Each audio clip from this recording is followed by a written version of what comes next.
Hello everyone, स्वागत करते हैं हमारे एक नए वीडियो में जिसमें आज हम एक बहुत ही महत्वपूर्ण टॉपिक जिसका नाम है ट्रांजिस्टर उसके बारे में चर्चा करने वाले हैं। आज हम देखेंगे कि ट्रांजिस्टर किसे कहते हैं, कैसे काम करता है या क्या काम करता है, कितने पार्ट्स होते हैं, कितने टाइप के होते हैं ट्रांजिस्टर और कितने मेथड से इसको सर्किट में जोड़ा जा सकता है। ठीक है, तो उसको बताने से पहले हम आप ट्रांजिस्टर के बारे में थोड़ा सा चर्चा कर लेते हैं। आपने ट्रांजिस्टर नाम सुना ही होगा। ये जनरली हमारा इलेक्ट्रिकल सर्किट या फिर इलेक्ट्रॉनिक सर्किट में यूज़ होता है। आप देख सकते हैं कि हमने एक ट्रांजिस्टर का इमेज यहाँ पे रखा हुआ है। ये जो ट्रांजिस्टर में आप लोग चेक कर पा रहे हैं कि इसके यहाँ पर 3 इलेक्ट्रोड दिख रहे होंगे। यहाँ कुछ ऐसे, एक ये वाला और एक ये वाला और एक ये वाला। तो इस 3 इलेक्ट्रोड को हम कहते हैं ट्राई इलेक्ट्रोड या फिर ट्रायोड। जैसे हम डायोड को कह सकते थे कि डायोड मतलब 2 इलेक्ट्रोड तो डायोड, तो उसी प्रकार से ट्राईओड 3 इलेक्ट्रोड तो ट्रायोड कह सकते हैं।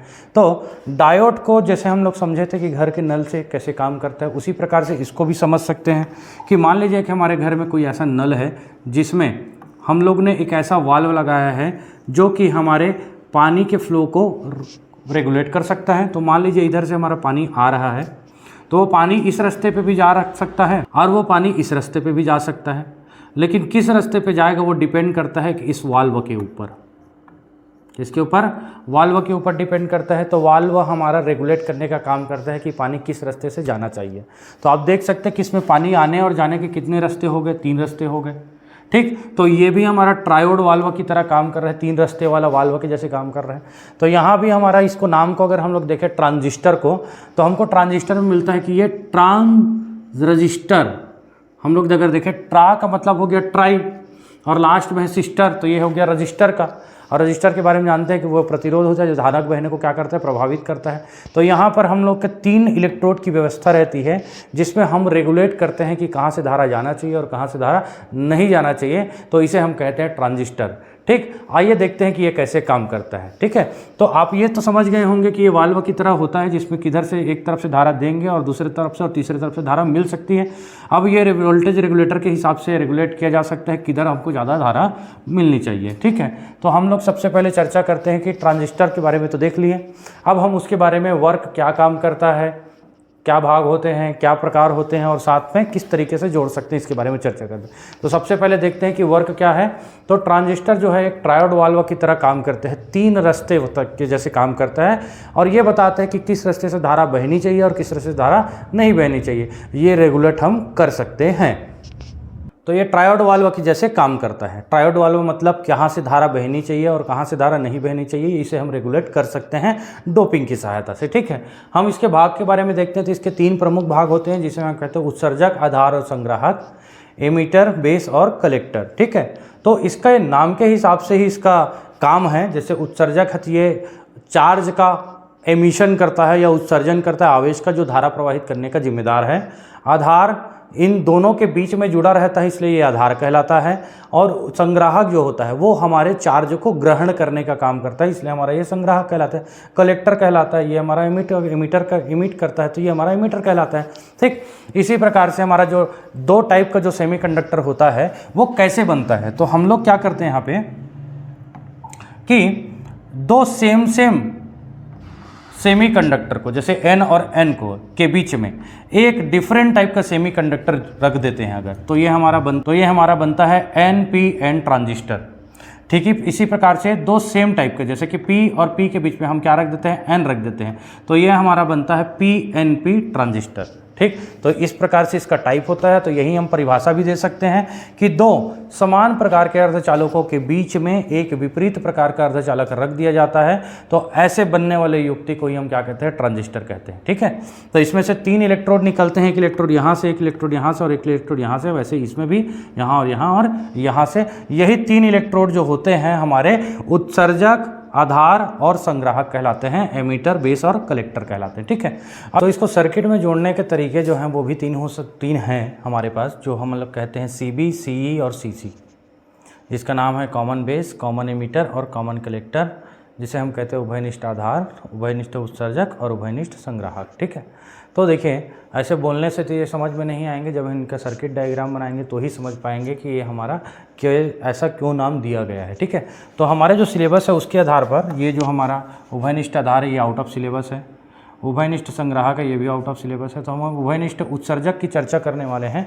और उभयनिष्ठ उत्सर्जक में देखने वाले हैं कि पीएनपी ट्रांजिस्टर और एनपीएन ट्रांजिस्टर दोनों जो है वो कैसे काम करता है। ठीक है, तो सबसे पहले हम आपके सामने रखते हैं डायग्राम एनपीएन ट्रांजिस्टर का, और इस एनपीएन ट्रांजिस्टर को बड़े ही आसान से तरीके से हम समझेंगे। ठीक है, देखिए इसमें हम लोग बनाते समय इन दो बातों का ध्यान देना कि हमारा जो उत्सर्जक होता है, इस उत्सर्जक को हमें फॉरवर्ड बाइसिंग पे रखना है।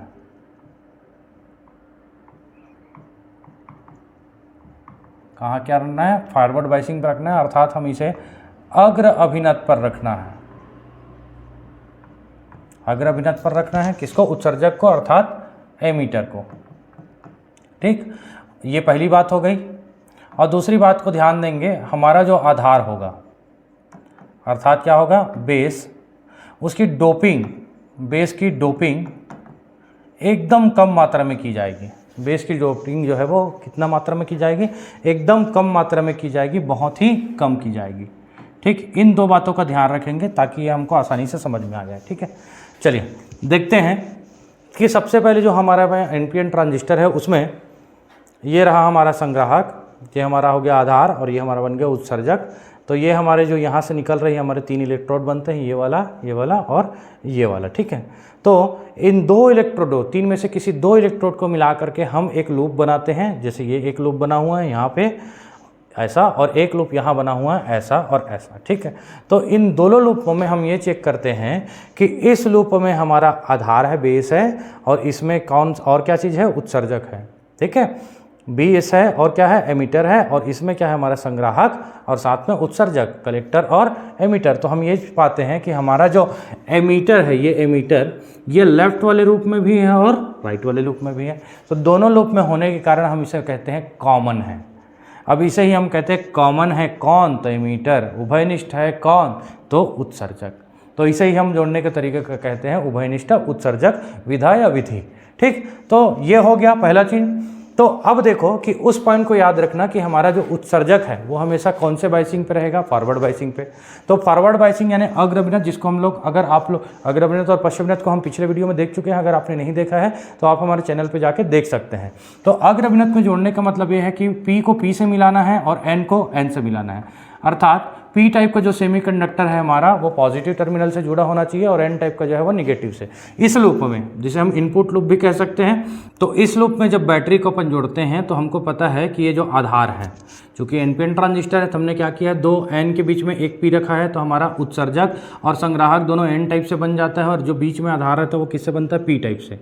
तो ये जो आधार है इसको हम बैटरी के पॉजिटिव टर्मिनल से कनेक्ट कर देते हैं। तो यहाँ ये पॉजिटिव टर्मिनल का पी और ये पी, ये बन गया पी पी, और ये निगेटिव टर्मिनल का एन और यहाँ का एन, ये बन जाएगा एन एन। तो हम लोग इस लूप को हम लोग कौन से अभिनत पे? फॉरवर्ड पे। इस लूप को हमेशा फॉरवर्ड बाइसिंग पे जोड़ते हैं। किस पे? फॉरवर्ड बाइसिंग पे। ठीक है, फॉरवर्ड बाइसिंग पे जोड़ते हैं। और इस वाले को कैसे जोड़ना है ये अपन ध्यान देंगे। तो जैसे हमारा ये वाला लूप रहेगा, जैसे ये इस लूप में हमारी ये बैटरी रहेगी, उसी तरीके से हम इसको भी जोड़ देंगे। अब आपको लग रहा होगा कि सर ये तो उल्टा तरीके से जुड़ा हुआ है। तो देखिए, अगर मैं इस बैटरी को यहाँ पे जोड़ूँ, कुछ यहाँ पे ऐसा और ऐसा, ठीक है, तो इसी तरीके से आप इसको यहाँ पे भी जोड़ देंगे, ऐसा और ऐसा।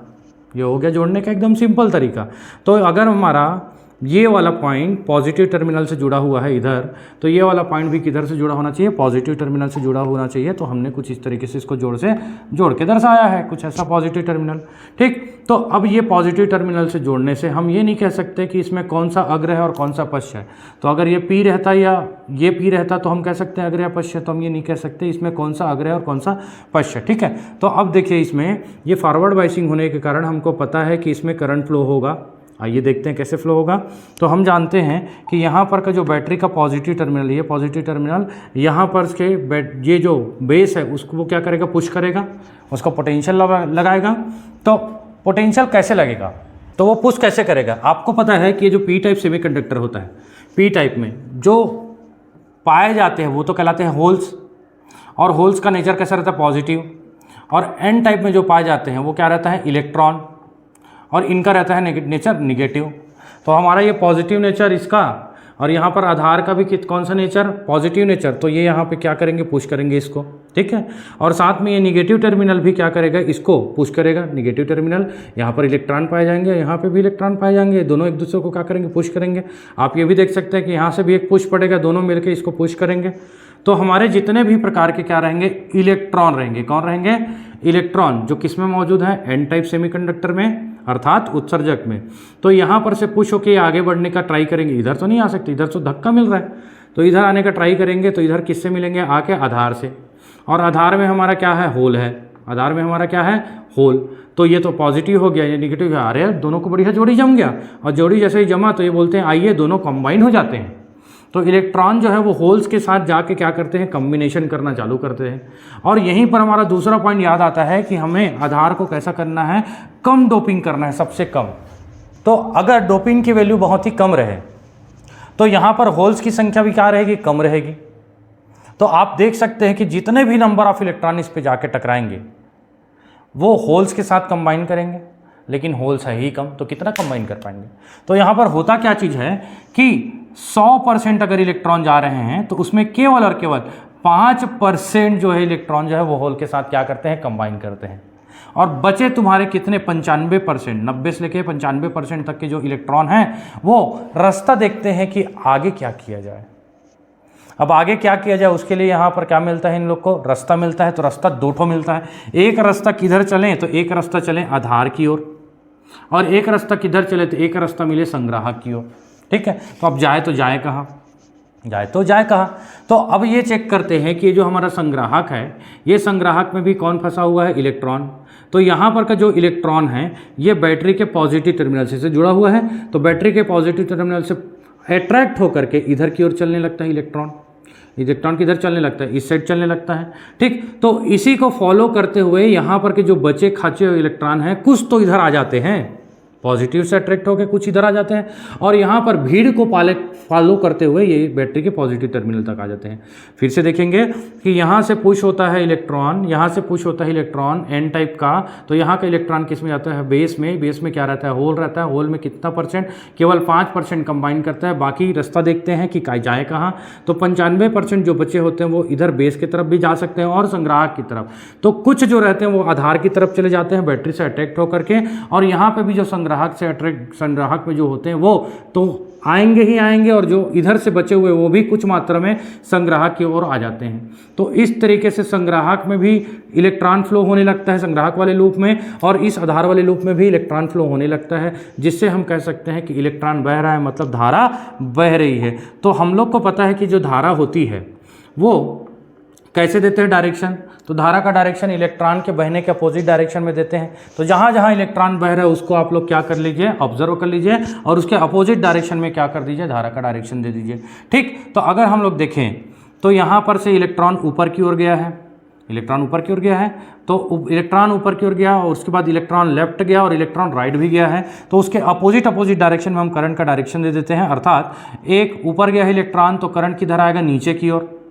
एक हमारा इलेक्ट्रॉन इधर गया है तो करंट किधर आ जाएगा, राइट की ओर। एक यहाँ से इलेक्ट्रॉन हमारा राइट की ओर गया है तो यहाँ से करंट किधर आ जाएगा, लेफ्ट की ओर। ठीक। अब अगर हम चेक करें तो ये एमीटर में बह रहा है अगर करंट, उस एमीटर में बहने वाले करंट को डायरेक्शन ये होगी नीचे की ओर। अगर हम इसको नाम दें क्या, आई एमीटर के कारण। यहाँ पर जो बेस में बह रहा करंट, इसको हम लोग नाम की दे दें IB, और इसको हम कलेक्टर को नाम दे दें IC। क्या नाम दे दें, IC। तो हम देख सकते हैं कि यहाँ पर, यहाँ जो हमारा एनपीएन ट्रांजिस्टर है उसमें यहाँ बेस से करंट जो है वो किधर आ रहा है, नीचे की ओर आ रहा है। बेस से करंट किधर आ रहा है, उत्सर्जक की ओर आ रहा है। बेस से करंट किधर आ रहा है, उत्सर्जक। इसी बात को ध्यान रखेंगे, और हम इसी चीज़ को एक सिंबल के रूप में दर्शा देते हैं कि हमारे एनपीएन ट्रांजिस्टर में जो करंट होता है वो बेस से उत्सर्जक की ओर अर्थात एमीटर की ओर चलता है। ठीक है। तो ये भी ध्यान देंगे कि इसमें जो करंट बह रहा है वो करंट बहने का मेन जिम्मेदार जो है ना वो नई इलेक्ट्रॉन है। इस फ्री इलेक्ट्रॉन के कारण ही हमारा क्या कर रहा है, इसमें सर्किट में पूरे सर्किट में करंट फ्लो हो रहा है।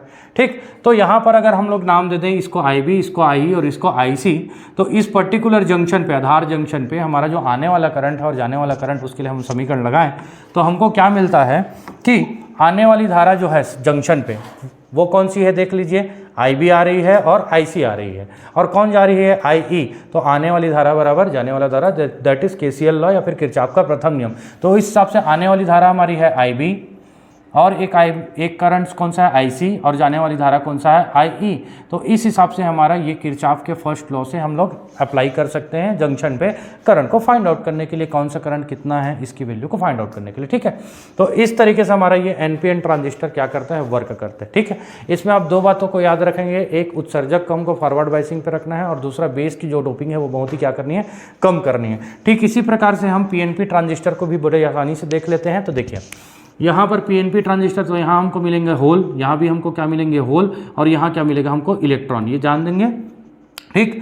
अब हम लोग फिर से उसी तरीके से जोड़ते हैं कि हमारा जो प्राइमरी लूप है, ये वाला लूप उत्सर्जक आधार लूप, इस लूप को हमको फिर से कौन से बायसिंग पे, तो फॉरवर्ड बायसिंग पे, कौन से बायसिंग पे, फॉरवर्ड बायसिंग पे जोड़ना है। और फॉरवर्ड बायसिंग मतलब PPNN बनाना है। तो ये हमारा P है, तो यहाँ हम पॉजिटिव टर्मिनल जोड़ देते हैं, और यहाँ हमारा N है, तो यहाँ हम नेगेटिव टर्मिनल जोड़ते हैं। तो ये हमारा इसको हमको मतलब है, तो ये हमारा क्या होना चाहिए, फॉरवर्ड बायसिंग पे, बाकी से लेना देना नहीं है। और जैसे हम इसको जोड़ेंगे वैसे ही हम क्या करेंगे, इसको जोड़ेंगे। अब देख सकते हैं इसको जोड़ने के लिए हमारा निगेटिव ऊपर रहेगा और पॉजिटिव क्या रहेगा, नीचे।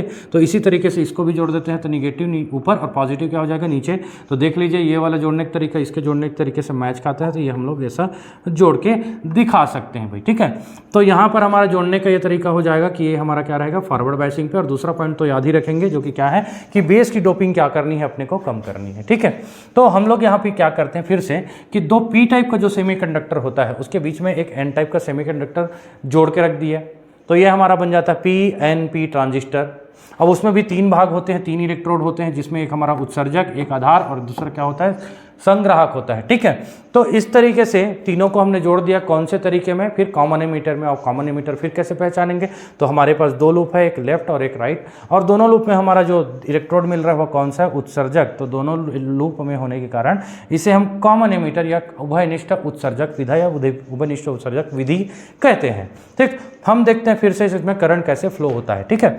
तो हम यहाँ फिर से चेक करेंगे कि ये हमारा जो बैटरी का पॉजिटिव टर्मिनल है, यहाँ पर का बैटरी और बैटरी का पॉजिटिव टर्मिनल दोनों मिलके यहाँ पर के P प्रकार में जो भी चार्ज कैरियर हैं, आवेशवाहक हैं, जो कि होते हैं होल्स, और जिनका भी नेचर कैसा रहता है, पॉजिटिव। होल्स कैसे रहते हैं, पॉजिटिव। होल्स हो गया पॉजिटिव, और इलेक्ट्रॉन कैसे हो गए, तो निगेटिव। तो ये पॉजिटिव में रिपल्सन होगा, और ये होल्स जो है वो किधर जाएगा, ऊपर की ओर, अर्थात आधार की ओर। और आधार में हम लोग का पॉइंट याद आया कि आधार की हमको डोपिंग क्या करनी है, कम करनी है। तो डोपिंग कम करना है मतलब इसमें इलेक्ट्रॉनों की संख्या भी क्या रहेगी, कम। अब पहुंचेंगे 100, और केवल 5% कंबाइन हो पाएंगे। 100% में से कितना परसेंट, 5% कंबाइन हो पाएंगे। बचे 90 से लेके 95% तक के कौन, होल्स पहुंच रहे हैं इस बार। तो बचे जो हुए होल्स हैं वो रास्ता देखेंगे कि किधर जाए। तो उनको फिर से दो रास्ता मिलेगा, एक आधार का रास्ता और एक किधर मिलेगा, संग्राहक का रास्ता, एक बेस का और एक कलेक्टर का। तो बचे हुए 95% जो होल्स हैं, वो 95% होल्स यहाँ से हम लोग चेक करेंगे कि कहाँ जाएंगे। एक आधार की तरफ जा सकते हैं और एक संग्राहक की तरफ। तो आधार की तरफ जो होल्स खड़े हैं, आधार की तरफ होल्स, ये बैटरी के निगेटिव टर्मिनल से अट्रैक्ट होकर के आधार की तरफ चलते हैं। और हम यहाँ पर की बात करते हैं संग्राहक में, पहले से क्या है, होल्स हैं जो कि बैटरी के निगेटिव टर्मिनल से अट्रैक्ट होकर के उनको बैटरी की तरफ चलाते हैं। तो यहाँ पर से जो 95% बचे हुए होल्स हैं वो कुछ आधार की तरफ चले जाते हैं और कुछ संग्राहक की तरफ चले जाते हैं। तो कुछ बेस की तरफ और कुछ कलेक्टर की तरफ चले जाते हैं। तो ये सब पूरे में सर्किट कंप्लीट हो जाता है और हमारा करंट फ्लो होना चालू हो जाता है। तो इस बार हमारा जो करंट का डायरेक्शन या फिर करंट बहने का जो चीज़ मेन जिम्मेदार है वो रहता है होल्स। तो हम उसको डायरेक्शन जो देना रहता है करंट का, तो वो हम लोग या तो इलेक्ट्रॉन के अपोजिट डायरेक्शन में देते हैं या तो पॉजिटिव चार्ज के सेम डायरेक्शन में देते हैं। तो पॉजिटिव चार्ज जहाँ पर होल्स है, तो जिस जिस दिशा में होल्स जा रहा है उस दिशा में हम लोग करंट को क्या कर देते हैं, डायरेक्ट कर देते हैं। तो होल्स हमारा ऊपर जा रहा है तो यहाँ हमारा हो जाएगा करंट का डायरेक्शन। होल्स हमारा लेफ्ट भी गया है तो ये करंट का डायरेक्शन। होल्स हमारा राइट भी गया है तो करंट का डायरेक्शन। तो ये हमारा क्या हो जाएगा, करंट का डायरेक्शन इसमें और इसमें करंट का डायरेक्शन कुछ इस तरीके से, ठीक है। तो अगर फिर से हम लोग इसको नाम देना चाहें तो ये वाला करंट का वैल्यू क्या हो जाएगा, IB, बेस में बह रहा है तो इस वाले का नाम क्या हो जाएगा, IC। ये वाला करंट का नाम क्या हो जाएगा, IC, और इस करंट का नाम क्या हो जाएगा हमारा IE। ये IE हो जाएगा, ठीक है। इसे हम कहेंगे आधार धारा, इसे हम कहेंगे उत्सर्जक धारा और इसे हम कहेंगे संग्राहक धारा। एक कलेक्टर करंट, एमीटर करंट और बेस करंट। तो फिर से अगर हम इस जंक्शन पे अगर हम अप्लाई करना चाहें कि आने वाली धारा बराबर जाने वाली धारा क्या होगी, तो आने वाली धारा है हमारा IE और जाने वाली धारा है IB और IC। तो इस तरीके से हम फिर से लिख सकते हैं IB plus IC is equal to IE। ये हमारा फिर से क्या हो जाएगा, KCL फर्स्ट लॉ जब अप्लाई करेंगे तब। तो इस तरीके से हमारा ये PNP ट्रांजिस्टर में क्या होता है, करंट फ्लो होता है। उम्मीद है कि आपको ये बहुत ही अच्छे तरीके से समझ में आया होगा। देखिए अब ये तो हो गया कि इतना ये जो मेन PNP और NPN है उसमें, तो आप ये याद रखेंगे कि PNP और NPN ट्रांजिस्टर को याद कैसे रखा जाए। ठीक है, तो आप चेक कर रहे होंगे कि यहाँ पर जो ट्रांजिस्टर हमारा है PNP ट्रांजिस्टर, उसमें बेस की ओर करंट जा रहा है, ये बेस की ओर करंट जा रहा है, और NPN में क्या हुआ था, बेस से करंट आ रहा था। तो हम यहाँ, तो अगर हम PNP या NPN ट्रांजिस्टर को आसानी से याद करने की कोशिश करें तो हम कुछ डायग्राम से याद कर सकते हैं उसको। ये हमारा हो जाएगा कौन सा ट्रांजिस्टर, तो NPN ट्रांजिस्टर नाम दे देते हैं इसको, N, P और N। और एक और ट्रांजिस्टर बना देते हैं कुछ ऐसा, ऐसा और ऐसा, इसे हम नाम देते हैं PNP ट्रांजिस्टर। तो हमको पता है कि PNP ट्रांजिस्टर में करंट जो है हमारा बेस की ओर जाता है। ठीक है, ये हमारा क्या हो जाएगा, एमीटर, ये हो जाएगा बेस और ये हो जाएगा कलेक्टर। ये भी हो जाएगा एमीटर, ये बेस हो जाएगा और ये क्या हो जाएगा, कलेक्टर। तो हम ये याद रख सकते हैं कि कौन से ट्रांजिस्टर में, तो हमारा जो PNP ट्रांजिस्टर होता है उस PNP ट्रांजिस्टर में हमारा जो करंट है उसका डायरेक्शन जो होता है एमीटर से बेस की ओर होता है, अर्थात उत्सर्जक से आधार की ओर होता है। ठीक है, और इस NPN ट्रांजिस्टर में हमारे जो करंट का डायरेक्शन है वो उल्टा होता है, जो कि बेस से एमीटर की ओर होता है, बेस से एमीटर की ओर होता है। ठीक है, ये हम इसको डायग्राम को देख के ही पता लगा सकते हैं, करंट का डायरेक्शन जिस तरफ रहेगा उसके हिसाब से वो PNP और NPN ट्रांजिस्टर कहलाता है। ठीक है, ये भी याद रखेंगे कि ये जो PNP ट्रांजिस्टर है इसमें मेजॉरिटी जो चार्ज कैरियर होता है वो कौन होता है, होल्स। करंट भी कौन फ्लो करता है, होल्स। और इसमें जो करंट फ्लो करने का जिम्मेदार होता है वो कौन सा होता है, इलेक्ट्रॉन्स। इसमें करंट कौन फ्लो करता है, इलेक्ट्रॉन, और इसमें जो कौन करंट फ्लो करता है वो क्या कहलाता है, होल्स कहलाता है। ठीक है, तो ये इसका बेसिक डिफरेंस है। और एक दो बातों को याद रखेंगे दोनों सर्किट बनाते समय। एक, हमको हमेशा किसको, लूप को, कौन सा लूप कह सकते हैं, इनपुट लूप कह सकते हैं, या हम कह सकते हैं बेस एमीटर लूप। इस बेस एमीटर लूप को हमको हमेशा